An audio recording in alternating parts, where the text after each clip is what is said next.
وہ کوئی فرشتہ تو تھا نہیں کہ سب کچھ نظر انداز کر کے نویرہ کو اپنا لیتا اور ساری عمر اس بات پر پردہ ڈالے رکھتا۔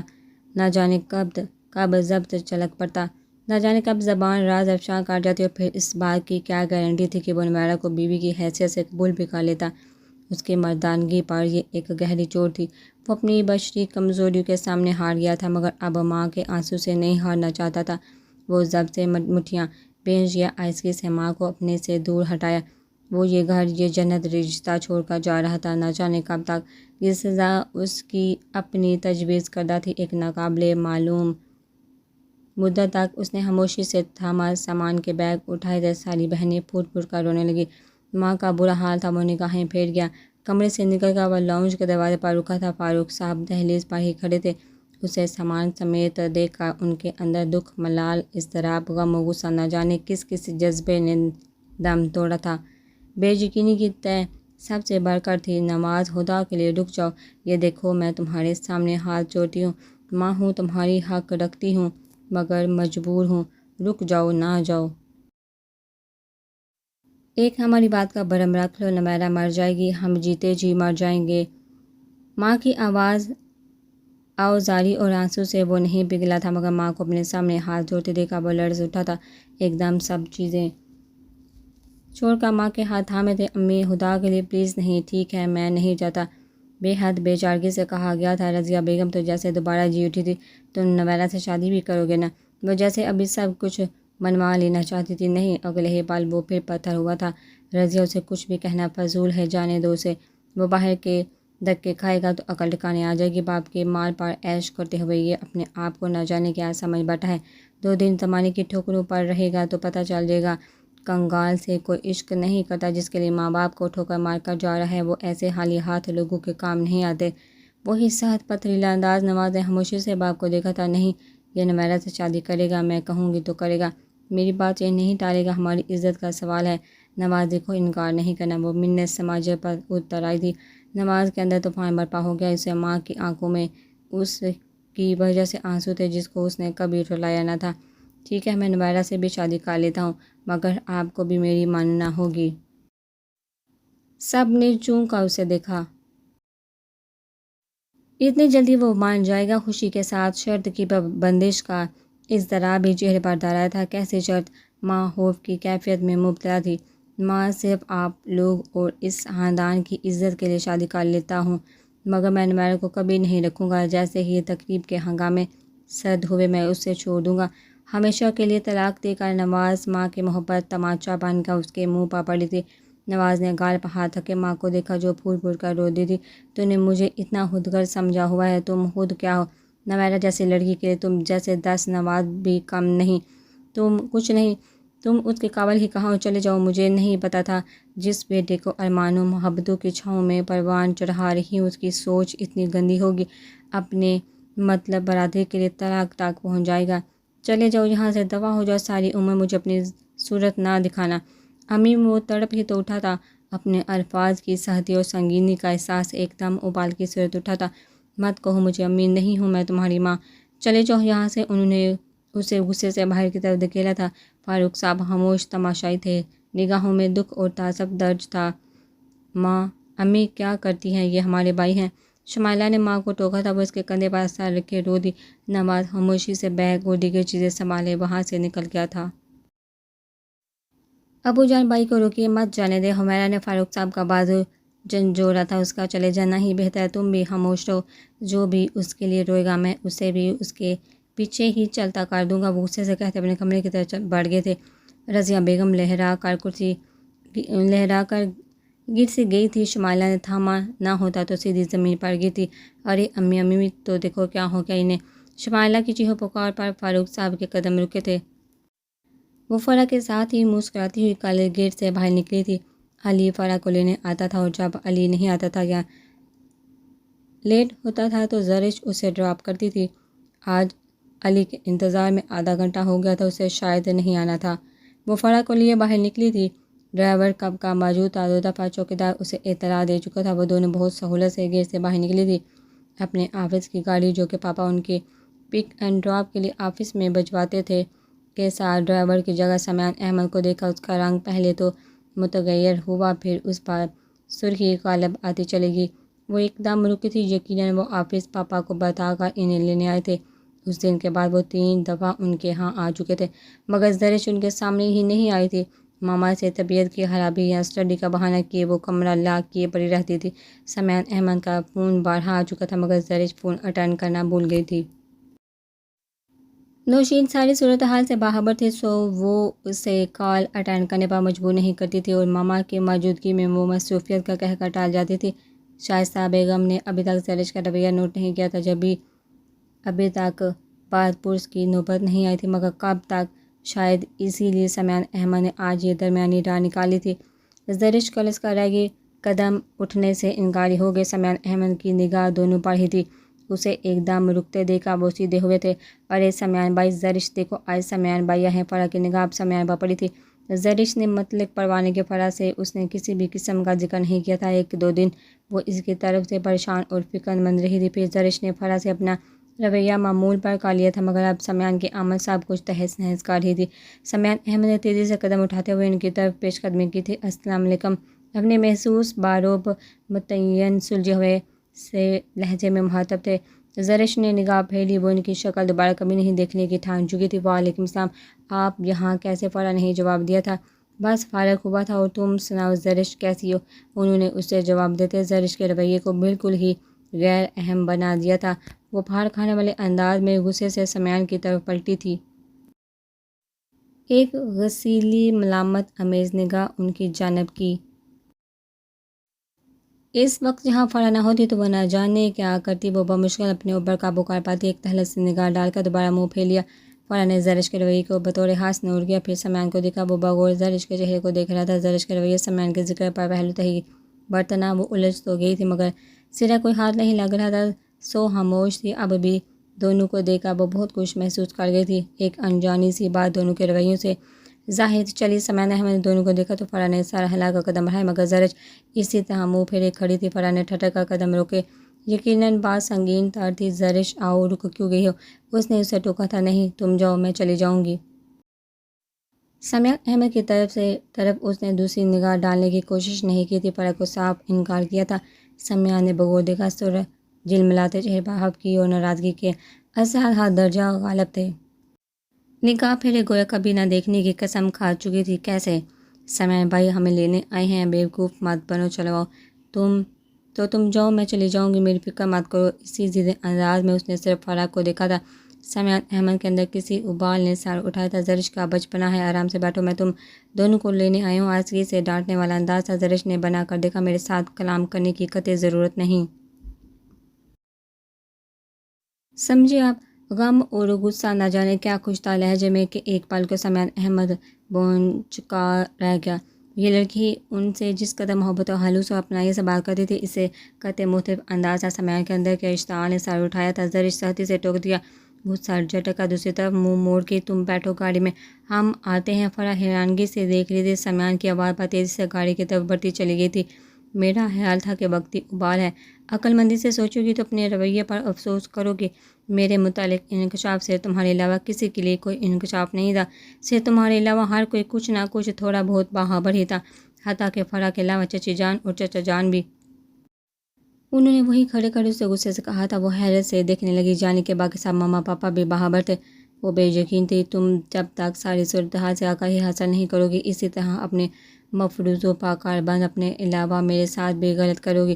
اپنے متعلق انکشاف پر میں نے نہ ہی نادم ہوں اور نہ ہی شرمندہ۔ زرش کی آنکھوں میں آنسو آ ٹھہرے، میں آپ کو کبھی معاف نہیں کروں گی۔ میں نے آپ کو کیا سمجھا اور آپ کیا نکلے؟ آپ نے میرا اعتبار توڑا ہے۔ بھلے اب آپ کچھ بھی کہتے پھرے، یہ جگہ نہ ہی رونے کے لیے مناسب تھی اور نہ ہی ان باتوں کے لیے، مگر زرش کے انداز پر سمیان خود پر بمشکل کنٹرول کر رہا تھا۔ گاڑی میں چل کر بیٹھو، آرام سے بات کرتے ہیں۔ اس کے صاف شفاف آنسو گالوں پر لڑکتے دیکھا انہوں نے کہا تھا، مگر وہ ساتھی سے کہہ گئی، ہرگز نہیں، آپ نے مجھے جتنا بیوقوف بنانا تھا بنا لیا۔ میری ہی بھول تھی جو میں نے آپ کو اتنی عزت دی، اتنا مان محبت دی۔ اب میں مزید بیوقوف نہیں بنوں گی، میں آپ کی شکل دیکھنے کی بھی روادار نہیں۔ چلے جائیے یہاں سے۔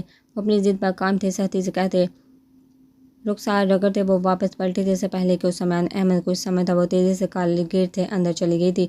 یہ اس بات کا واضح اظہار تھا کہ وہ سمیان احمد سے کس حد تک متنفر ہو چکی ہے۔ سمیان احمد نے تعصب سے گیٹ کو دیکھا۔ رضیہ بیگم اور فاروق صاحب دونوں آئے تھے۔ نواز فاروق کا انکار بتاتے دونوں کے سر جھکے اور آنکھوں سے آنسو بہہ رہے تھے۔ نواز کسی اور کو پسند کرتا ہے، وہ نمیرہ سے شادی نہیں کرنا چاہتا، اسی لیے وہ گھر چھوڑ کر چلا گیا ہے۔ فاروق کے الفاظ پورے گھرانے پر قیامت کے زلزلوں میں کم نہ تھے۔ جو جہاں تھا وہی ڈہ گیا۔ حالدہ بیگم کی حالت ایسی بگڑی کہ نمیرہ اپنے حواسوں کو بمشکل بحال کرتی اماں کی طرف متوجہ ہوگی۔ نبیل بھائی، ساجد بھائی، نبیلہ بھابھی، احمد بھائی اور ساجد باجی سبھی موجود تھے۔ یہ انکشاف کسی عاطفی سانس سے کم نہ تھا، ہر کوئی گم ہو گیا تھا۔ نمیرہ جو ان دنوں میں خود کو سنبھال چکی تھی بلکہ کافی حد تک بحال بھی کر چکی تھی، ماں کو اس طرح دیکھا خود بھی ٹوٹنے لگی۔ نہ جانے یہ اس کی سیاہ بہتی تھی یا ستم ظریفی پر چارق زمان کا بھیانک روپ اسے بکھیر گیا تھا، اور اب نواز فاروق کا یہ تعزیانہ پہلے سے بڑھ کر تباہی مچا گیا تھا۔ اسے لگا وہ لمحوں میں ٹوٹ کر بکھری ہے۔ رضیہ بیگم اور فاروق چچا مجرم بنے سر جھکائے بیٹھے تھے، اپنا جرم بیان کر کے سزا سننے کے منتظر تھے، مگر کسی کو کچھ سمجھ میں نہیں آ رہا تھا ان کے لیے کیا سزا تجویز کرے۔ دونوں بھائی نبیل اور ساجد حیران و پریشان تھے۔ احمد بھائی خود معاملے کی سنگینی میں الجھ کر رہ گئے تھے۔ نبیلہ اور زوہا بھابھی بڑے حوصلے سے اس صورتحال سے نبر آزما تھی۔ ساجدہ باجی نمیرہ کو بازو میں لیے مسلسل نیر بہا رہی تھی اور نمیرہ گمسم کیفیت میں اپنے درد کا اندازہ کر رہی تھی۔ یہاں سیاہ بہتی کا اور ماں اس انکشاف کے بعد جو تیورا کر گری تھی، ابھی تک بے ہوش تھی۔ ڈاکٹر کو بلوا کر دکھایا تھا، وہ صدمے اور شاکہ کہہ کر انجیکشن وغیرہ لگا کر چلا گیا تھا۔ تب سے اب تک ایک ہی فضا قائم تھی۔ نبیل نے فون کر کے چچی اور حمید چچا کو جلدی پہنچنے کا کہا تھا۔ اب یہ بات یقیناً بہت آگے تک جانی تھی۔ شادی والا گھر ماتم کن بن کر رہ گیا تھا، ذلت اور رسوائی کا ایک ناگ پھن پھیلائے کھڑا تھا۔ ساجدہ آپی اماں کے ہوش میں آنے کے بعد نمیرہ کو وہاں سے ہٹا کر اس کے کمرے میں لے آئی تھی کہ اماں نمیرہ کو دیکھا اسے لپٹا کر پھوٹ پھوٹ کر روتی تھی۔ نمیرہ کو دیکھ کر وہ نہ جانے کیا کہہ رہی تھی۔ نمیرہ کو نبیل بھائی نے منظر سے ہٹا دینے کو کہا تھا کہ اماں کی طبیعت کچھ تو سنبھلے۔ بات چھوٹی نہ تھی، شادی کے قریب اس کا انکار ہوا تھا کہ کسی کو الزام بھی نہیں دے سکتے تھے، لعنت و ملامت بھی نہیں کر سکتے تھے، تانے تشنے نہیں دے سکتے تھے، کہ مقابلے ان کا اپنا ہوں تھا، سر جھکائے اپنے گناہ کا اعتراف کرتے، اپنے ہی رشتے تھے۔ ساجد بھائی جو دبئی سے بڑے ارمانوں سے جہاں لوٹے تھے، اب جہاں کی دم بدم بدلتی کیفیت دیکھ کر حیران تھے۔ نمیرہ ان سب کے دل تھی جو ان سب کے سینوں میں دھڑکتی تھی۔ اب ان کی ذات کو پہنچنے والا یہ دکھ سب کو دکھی اور غمزدہ کر گیا تھا۔ وہ سب نمیرہ سے نکاحیں چرانے پر مجبور تھے، جو پہلے ہی اپنی بیماری سے لڑ کر زندگی سے جیتی تھی۔ ان کا کوئی بھی لفظ ضبط کا ہلکا سا بھی بے توازن جھٹکا اسے بری طرح بکھیر سکتا تھا۔ کچھ دیر بعد حمید چچا بھی پہنچ گئے تھے۔ زبیدہ چچی اور رضا ہمراہ ہی تھے۔ پریشان متفکر نبیل نے انہیں بلایا ہی اس انداز میں تھا کہ وہ پریشانی سے بھاگے چلے آئے تھے، مگر یہاں کا جو اثر صورتحال معلوم ہے، سب کے پیروں سے زمین نکلتی چلی گئی تھی۔ زبیدہ چچی ایسی گمسم ہوئی کہ کوئی سوال جواب کرنا ہی بھول گئی، بس خاموشی سے نڈھال سی حالدہ بیگم کے گلے سے لپٹ گئی۔ وہ پھوٹ پھوٹ کر روئی۔ میرے ہنستے بستے گھر کو نہ جانے کس کی نظر لگ گئی، مجھے روز برے خواب ستا رہے تھے۔ پہلے تو یہ بیمار ہوئی، میری بچی موت سے بچ کر آئی تو میں نے شکر ادا کیا، مگر کیا پتہ تھا اتنی بڑی ذلت نے اسے موت کے منہ سے بچا لیا تھا۔ اس وقت مر جاتی تو صبر آ جاتا، مگر اب تو سینہ چھلنی ہو رہا ہے۔ ہائے اللہ، کیسے صبر کروں، میری بے داغ بچی، عمر بھر کا داغ لگ گیا میری معصوم بچی کو۔ ان کی آہوزاری کسی صورت کم نہ ہو رہی تھی۔ زبیدہ بیگم دھیرے سے پشت سہلاتی رہی۔ رضا باپ کے پیچھے کھڑا دم بہت تھا، وہ ابھی تک بے یقین تھا، وہ تو اپنے نصیب پر شاکر ہو چکا تھا، نمیرہ کی دائمی خوشیوں کی دعا مانگ رہا تھا، مگر اب تو سارا منظرنامہ ہی بدل چکا تھا۔ حوصلہ کرے بھابھی، رضیہ بھابھی، کچھ پتہ ہے نواز کہاں گیا ہے؟ انہوں نے اماں کو ہوتا دیکھا، سر جھکائے بیٹھی بڑی باورچ کو دیکھا، انہوں نے اپنی نم آنکھوں کو صاف کرتے ہوئے نہیں میں سر ہلایا۔ مجرم ہے، ہم جو سزا دیں گے قبول کریں گے، آخر کو نواز ہمارا خون ہی تھا، وہ بے شک یہاں سے چلا گیا، مگر اس کا بھگتنے والے لعنت و ملامت جو جی چاہے کہیں، ہم حقدار ہیں۔ وہ پھوٹ پھوٹ کر روئی۔ نبیل اور ساجد بھائی نے ضبط سے ہونٹ کچلے، عمر بھر کا نقصان قسمت میں لکھا گیا تھا، وہ کسی سے شکوہ کرتے، اس روتی بلکتی ماں سے یا سر جھکائے اپنے ناکردہ گناہوں کی سزا سننے والے باپ سے۔ آپ کا کیا قصور چچی جان، یقیناً یہ سب قسمت میں نہ تھا۔ ساجدہ بھابھی نے آنکھیں صاف کرتے ہوئے کہا، بھی تو کیا اب یہ دیکھنا ہے کہ ہم کیا کریں۔ دعوت نامے بانٹے جا چکے ہیں، آج کل سے مہمان آنا شروع ہو جائیں گے، درمیان میں شادی کے 3-4 دن ہی تو باقی ہیں۔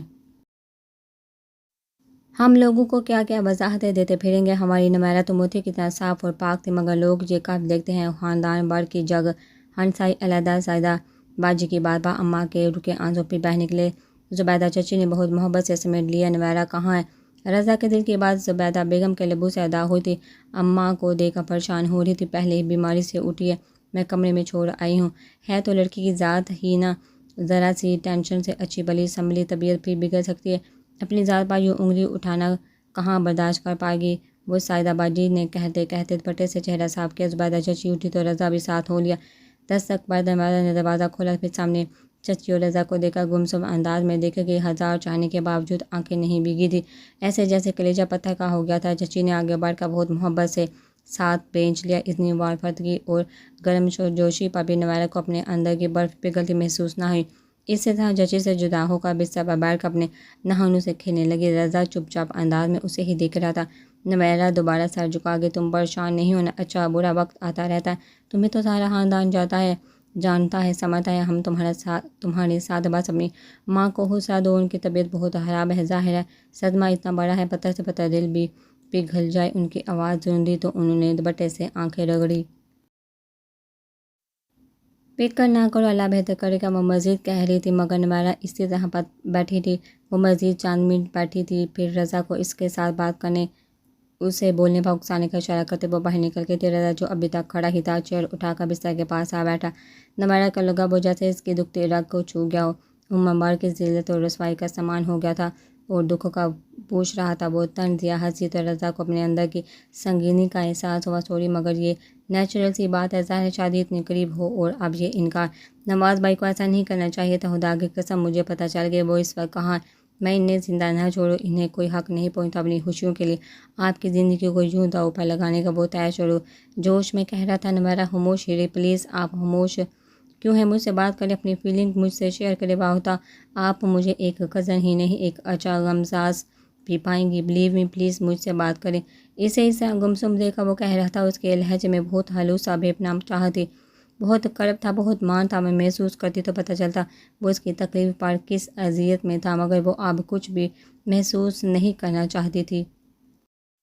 اسی طرح گمسم انداز میں بیٹھی رہی۔ رضا کے لیے نمیرہ کا یہ انداز بہت اذیت ناک تھا، اس کے اندر کرب کا تلا تم برپا ہوا تھا۔ اس سے پہلے کہ وہ اپنے جذبوں کے سامنے ہار کر اس کے سامنے کچھ کہتے، اپنے راز کو عریاں کرتا، اپنے ضبط کو لگامیں ڈال کر وہ تیزی سے اٹھ کر وہاں سے نکل گیا تھا۔ رضا حمید ایک دفعہ پھر ماں کے سامنے مچل گیا تھا، جولی پھیلائی تھی، آنسو سے ماں کا سینہ پگھلانے کی کوشش کی تھی۔ امی ابو سے بات کر وہ اب یقیناً مان جائیں گے، میں نمیرہ کو اس حال میں نہیں چھوڑ سکتا، پلیز آپ بات کر کے دیکھیں ایک دفعہ، صرف ایک دفعہ، اگر انہوں نے انکار کر دیا تو میں دوبارہ نمیرہ کا نام لبوں پر نہیں لاؤں گا، مگر اب ان حالات میں نمیرہ کو میں تنہا نہیں چھوڑ سکتا، پلیز۔ وہ خاموشی سے دیکھے گئی تھی جیسے کہنے کو کچھ بھی نہیں، مگر جب کہی تو صرف ایک ہی بات ہے، رمشا کا کیا ہوگا؟ اماں رمشا کو اتنا کہیں نہ کہیں مجھ سے بہتر مل جائے گا، آپ دیر نہ کریں، پلیز ابو سے بات کریں، مجھے نمیرہ چاہیے، ہر حال میں چاہیے، اگر قسمت سے وہ مجھے مل رہی ہے تو پلیز انکار نہ کریں، میں مر جاؤں گا اس کے بغیر، ادھورا ہوں، پلیز مجھ پر ترس کھائیں۔ ماں کی گود میں سارا کا وہ رو دیا تھا، رات کے وہ گھر لوٹے تھے، رمشا نے ہی دروازہ کھولا تھا، مگر انہوں نے اسے کچھ بتانے سے گریز کیا تھا۔ وہ خیریت پوچھ کر دوبارہ اپنے کمرے میں سونے جا چکی تھی۔ وہ تینوں کتنی دیر بیٹھے اس واقعے کو ڈسکس کرتے رہے تھے۔ حمید صاحب چند لمحے پہلے ہی اٹھ کر چلے گئے تھے اور رضا تو جیسے ان کے منظر سے ہٹنے کا منتظر ہی تھا، فوراً ماں سے دل کی بات کہہ دی تھی اور زبیدہ بیگم پہلے کی طرح اس بار صاف انکار نہ کر سکی تھی۔ بیٹے کو جڑ کر اپنے اوپر قابو پانے کا نہ کہہ سکتی، صرف سوچوں کے کردار میں الجھی رہی تھی۔ میں تمہارے ابو سے بات کرتی ہوں، انہوں نے گویا رضا کو مفت عقل کا خزانہ دے دیا تھا۔ وہ ایک دم خوشی سے مچل اٹھا تھا، والہانہ پن سے ماں کے ہاتھ منہ چوم رہا تھا۔ زبیدہ بیگم کی آنکھوں سے آنسو بہنے کے لیے واقعی اولاد کی محبت انسان کو جائز اور ناجائز پر مجبور کر دیتی ہے۔ انہیں رمشا کا خیال ستا رہا تھا، وہ مان جائیں گے نہ کیسی آج ہی اس کے لہجے میں انہوں نے نگاہ پھیلی، میں کوشش کروں گی، اب تم جا کر سو جاؤ، تھکے ہوگے۔ وہ اسے تسلی دے کر اٹھ کر اپنے کمرے میں آ گئے تھے۔ حمید صاحب لیٹے ہوئے تھے، ان کی کروٹ بدلنے سے اندازہ لگا لیا کہ وہ سوئی نہیں ہیں۔ زبیدہ بیگم نے اپنے اندر ہمت پیدا کی، سرخرو ہی سے اس مسئلے سے نمٹنے کی دعا مانگی۔ اب بات اپنی بیٹی کی خوشیوں کی ہی نہیں، ایک لڑکی کی زندگی کی بھی تھی۔ انہوں نے حمید صاحب سے ادھر ادھر کی باتیں شروع کر دی تھی۔ نوائرہ کا ذکر چھیڑتے انہوں نے تمہید باندھی تھی، اب کیا ہوگا؟ ظاہر ہے نواز تو گھر چھوڑ کر گیا ہے، بابی اور بھائی صاحب اب کبھی اسے گھر میں نہیں رہنے دیں گے۔ اگر وہ آج کل میں لوٹ بھی آئے تو نبیل بغیر اب اپنی بہن ایسے شخص کے ساتھ کبھی بھی رخصت نہیں کریں گے جو کسی اور کے لیے اسے ایک بار ٹھکرا چکا ہے۔ اتنی جلدی نواز کا متبادل کہاں سے آئے گا، یہ بھی تو سوچنے کی بات ہے۔ دن طے ہے، شادی قریب ہے۔ متفکر ہوئی ہی نہیں بلکہ حد سے زیادہ پریشان بھی تھی۔ میں بھی یہی سوچ سوچ کر الجھا ہوں۔ اب کیا ہوگا؟ اب تو بات ہم تینوں گھروں میں ہے، بڑی بھابھی یا شارق وغیرہ کو بھی ابھی اطلاع نہیں دی گئی۔ لوگوں سے کب تک چھپے گی بات؟ شادی میں دن ہی کتنے ہیں، صرف یہی 3-4۔ ساری دنیا جانتی ہے نواز نوائرہ کو بیاہنے آئے گا۔ اب یہ انکار سن کر جو ذلت و رسوائی ہوگی وہ علیحدہ، لوگ نہ جانے کیا کیا باتیں بنائیں گے۔ بچی تو بے موت ماری جا رہی ہے، وہ بھی دکھیوں پر رنجیدہ تھے۔ میں ایک بات کہوں، میرا تو نہیں مانیں گے۔ زبیدہ بیگم نے شوہر کے مزاج کو دیکھ کر گفتگو کا آغاز کیا تھا۔ ہاں کو انہوں نے حوصلہ بڑھایا تھا، آپ آبا سے بات کر کے دیکھیں، رضا کے لیے ایسی بری گھڑی میں تو بیگانے بھی ساتھ دیتے، ہم تو پھر اپنے ہیں۔ خدا نہ خواستہ ہماری کوئی بیٹی ہوتی، اس پر ایسی بری گھڑی آتی تو نہ جانے کیا ہوتا۔ انہوں نے بہت سادہ اور صاف سمجھے ہوئے لفظوں میں حقائق دل آشکار کر دی تھی۔ حمید صاحب حیرت سے دیکھے کہ پھر دکھی ہنسی ہنستی یہ بات ان کے دل کو لگی تھی، مگر مجھے اعتراض تو کوئی نہیں، ایسے برے وقت میں اپنے ہی سہارا بنتے ہیں۔ مگر سوچ لو نوائرہ میری بھتیجی ہے، اور رمشا تمہاری، اور رمشا کی رضا سے انوالومنٹ کے بارے میں نہ تم بے خبر ہو اور نہ ہی میں۔ اس کو کس کھاتے میں ڈالو گی، یہ خیال مجھے بھی کتنی دفعہ آ چکا ہے، مگر رمشا کا سوچ کر میں چپ ہو جاتا ہوں کہ رمشا کی حق تلفی نہ ہو جائے۔ اس کا بھی اللہ مالک ہے، خوش شکل، خوش لباس اور تعلیم یافتہ ہے۔ اس کی مقدر میں بھی کہیں نہ کہیں کوئی جوڑ لکھا ہی ہوگا۔ ابھی تو آپا مشکل وقت میں ہے، ہمیں صرف یہ دیکھنا ہے کہ ان لوگوں کو اس بمر سے کیسے نکالے۔ نوائرہ خوبصورت سلجھی ہوئی لڑکی ہے، اس جیسی لڑکی خاندان بھر میں کہیں نہیں۔ عمر میں رضا سے چند سال بڑی ہے تو کیا ہوا، یہاں تو 10 سال بڑی بھی میاں کے برابر ہی لگتی ہے۔ اپنی طرف سے انہوں نے شوہر کو قائل کرنے کی کوئی کسر نہیں چھوڑی تھی۔ وہ بیوی کی اس قربانی اور دیا دلی سے متاثر ہوئے بغیر نہ رہ سکے۔ ٹھیک ہے، کل آپا سے بات کریں گے، نبیل لوگوں سے دیکھتے ہیں وہ لوگ کیا کہتے ہیں۔ ہمارا مقصد تو رشتہ دینا ہے، اب قبول کرنا یا نہ کرنا ان کی ذمہ داری ہے، بلکہ مرضی ہے۔ دعا کرو خدا بہتری کرے گا، ہماری نیت صاف ہے، ہم اولاد کی خوشی دیکھ رہے ہیں، انشاءاللہ بہتر ہی ہوگا۔ شاید یہ حالات اللہ کی طرف سے پیدا کردہ ہیں، ہو سکتا ہے وہ بھی ایسا چاہ رہا ہو۔ حمید صاحب نے بیوی کی بات پر صرف گردن ہلائی تھی۔